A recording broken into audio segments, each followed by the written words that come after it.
Title: Bama bowler Tony Mitchell scores 3-year probation and community service time in drug case. TLDR. It's not all touchdowns and tackles for Alabama's defensive back Tony Mitchell. The 5-star prospect has been hit with a 3-year probation period, fined $1,560, and assigned a whopping 100 hours of community service after pleading guilty to a drug charge in Florida. The court dropped the flag after Mitchell was caught with more than 20 grams of cannabis in his possession. Also, did we mention the crazy car chase? Hey there, this is a story about a football star who found himself in a bit of a sticky icky situation. Can you imagine blazing down a rural highway at a breakneck speed of 141 miles per hour? That's what happened when Alabama's very own defensive back Tony Mitchell tried to give Florida's deputies a run for their money. Picture this. You're in a sleek black Dodge Challenger, cruising at 78 miles per hour in a 55 miles per hour zone. But wait, did we mention this rural highway was north of Bonifay? Who even knows where that is? But why was Tony on the run? Was he late for a practice? A game? A hot date? Nope.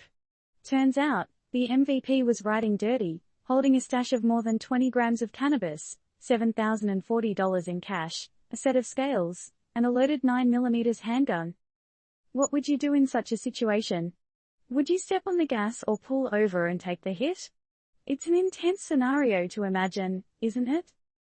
Well, Tony probably had visions of outmaneuvering the cops in a Fast and Furious style. His high-speed dreams came to a crashing halt when he was charged with possession of a controlled substance with intent to sell.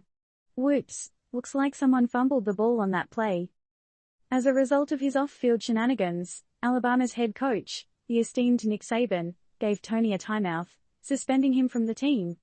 So much for that 34th best player and number 3 safety ranking in the 247 composite, huh? Now, Tony's traded in his cleats for a probation officer, a fine of $1,560, and 100 hours of community service. But hey, at least he's getting his steps in, right? Turns out, there was another guy in the car with Tony who also got slapped with a drug charge and was caught carrying a concealed gun without a permit.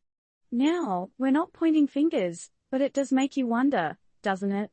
Who was this mysterious passenger, and what was his role in the whole thing?